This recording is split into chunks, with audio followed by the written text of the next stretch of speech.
Good morning, my magnificent ones. Sue Paulson here, your magnificence mentor, and we're back with another episode of Tea with Sue. This is number 60. Wow, the numbers just keep going up and up and up. Well, it's been a week, let me tell you.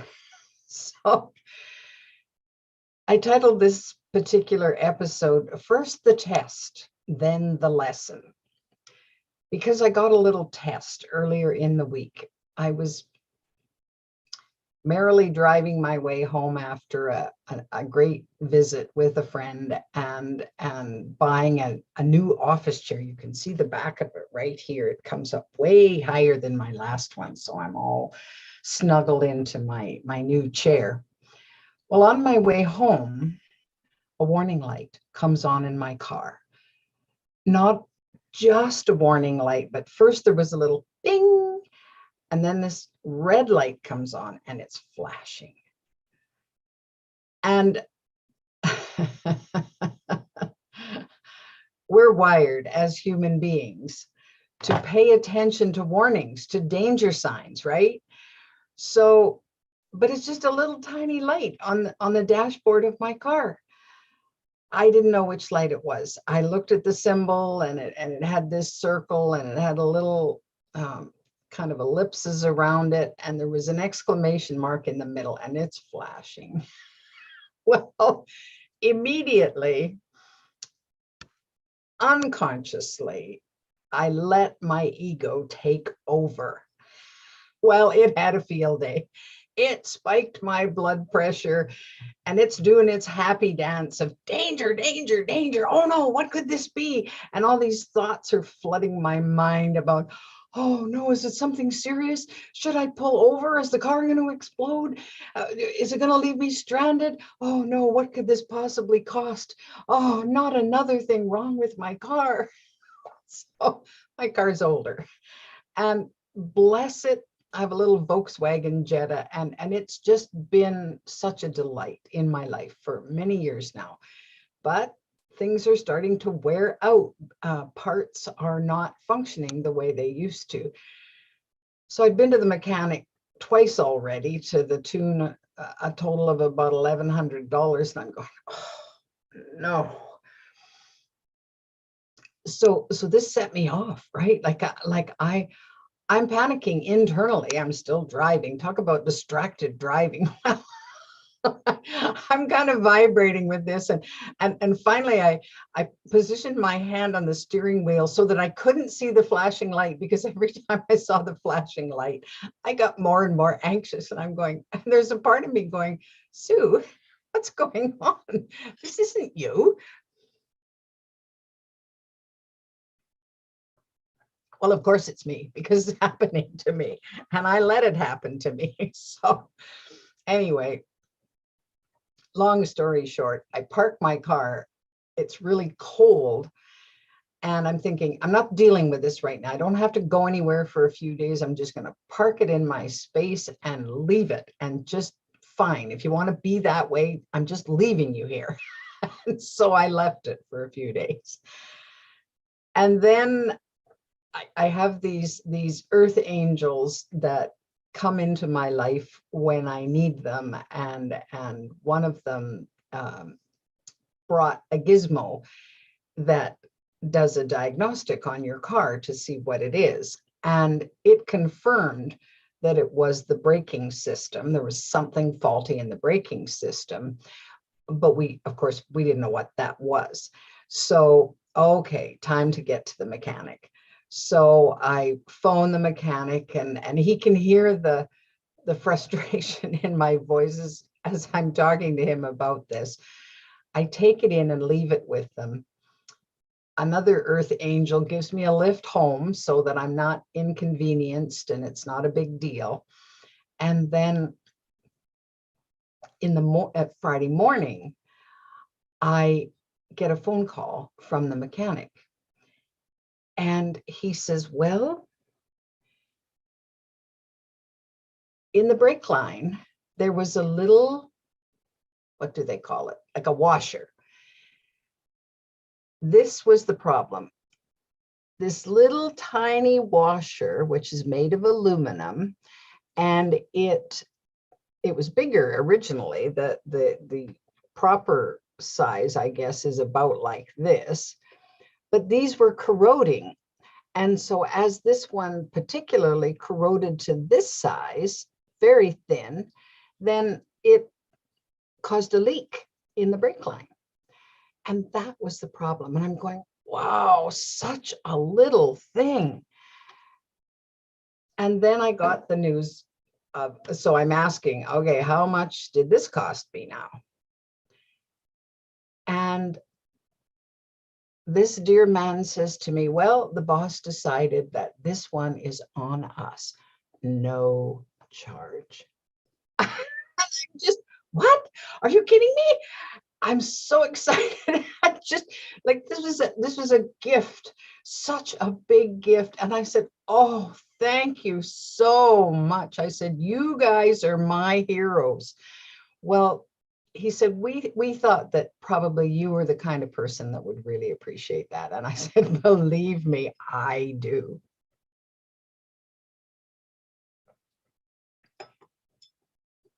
So then, of course, I think about the madness of my week, because there were other things that was kind of a trigger point for me. And then there were other things that happened.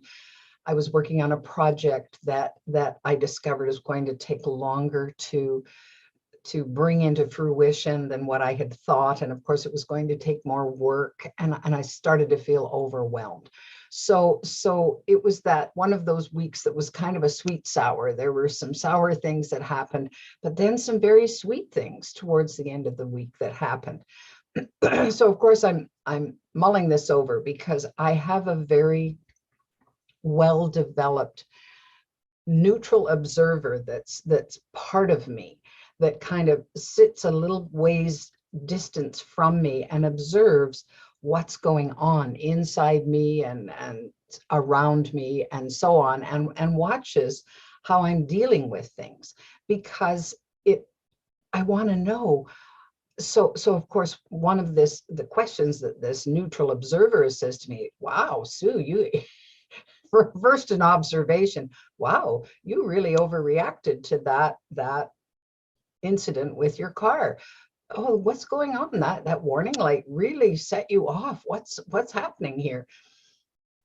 And it wasn't judging me. I was, my ego was saying, yeah, what's the matter with you? I thought you were better than this. You thought you were above all of that and blah, blah. And I showed you. So I'm having this little battle with myself. Oh dear. So anyway, it caused me to think about this quite a bit, because I'm thinking, wow, why did I let that set me off? Well, I don't think I have an answer to that. It just did. I let it in. But then when I calmed down, sober second thought, I thought, wow, how often do we move to the absolute worst that could happen, the imaginings of oh, well, my car's going to break down, and then it's going to cost me a whole lot of money to get it towed, and then a whole lot of money to get it fixed, and maybe I won't be able to pay my rent, and on and on and on and on. And we build these mountains out of these little molehills. And I thought, wow, I still do that. Isn't that interesting that I still do that? However, it was short-lived. Now, the benefit I found in having that serious negative focus for a period of time was that when the tide turned, when enough time went by that there was a resolution, then here I get this gift that brings me the greatest joy possible. When he said, it's not costing you anything to have had us fix your car. And I'm going, oh, dance of joy, dance of joy, dance of joy, because it meant a lot to me. And so I couldn't help, there's my observer saying, well, see, Sue, you built this big mountain out of this molehill. It turned out not only was it nothing, but you got this huge gift as a result of that whole experience. And so I thought, wow, so maybe part of the lesson was I can put myself in a position to receive, so that when something not so good happens, how will that get rectified? How will that turn out? And rather than going off the deep end, thinking the worst possible thing is going to happen, anticipate that there will be a lovely way that works out, which of course there was. And I didn't have a physical hand in a lot of that. I mean, I did reach out and ask for help, but the way that the help just flowed right in, and any worries or concerns about it upsetting my schedule or causing interference in other plans that I had had just weren't there. And so it was a great lesson for me to feel that and see that and experience that. So bless the warning light, right? To just trigger me into all kinds of things that I don't need anymore. I've realized that I don't need to feel and go there. But inevitably I may. And I guess my hope is that I shorten that amount of time that it takes me to go into that state and then right back out of it and say, oh, okay, thanks for checking in. It's not that serious. We'll deal with it. Something will turn out that is going to be good here. So, and and it was so interesting when I thought about my project too, because I was feeling down about it. I was feeling overwhelmed and just wanting to throw myself the biggest pity party ever. And then dear friends, other earth angels stepped in and said, Sue, you're closer than you think. I'll help. I've got your back. And other lovely women that I connect with every week in a roundtable advisory group, I'm sharing some of my frustrations with them, and they weigh in and say, Sue, it's okay. You're going to be fine. It's going to work out. You're on the right track. And they're uplifting me and appreciating my efforts and so on in a way that was totally beautiful. So that sense that, hey, no matter what hits, I'm not alone. People have my back. The universe has my back.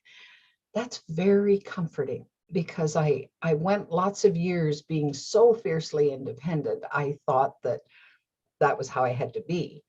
And now I see that, no, I can let go of that. I can allow receiving. I can allow other people to weigh in and support me when I'm not able to keep myself at the level that I want to be kept at.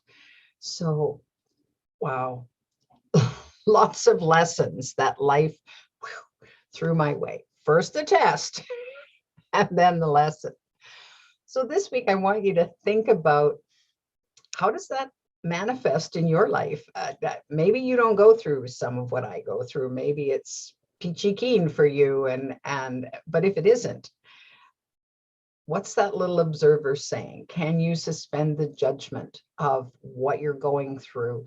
And can you take that big mountain of what looks like impossibilities that are out here, and then just say, whoa, let's think about this for a minute. Let's breathe through it, feel the feelings, and allow them to just dissipate at some point.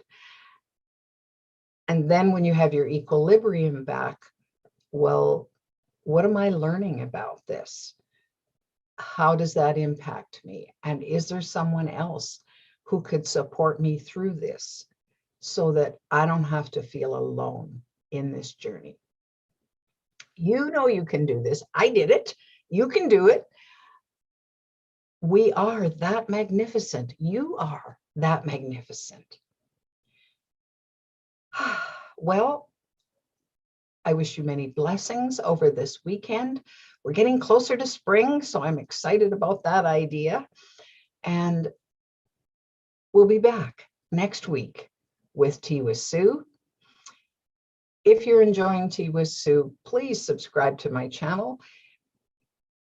Share if you know someone in your life that might need a little uplifting or a change of pace. And you can always find all the rest of the Tea with Sue on my app, The Magnificence Mentor. It's a free download, and if you subscribe to be a free member, then there's even more content there for you. Until next week, take good care.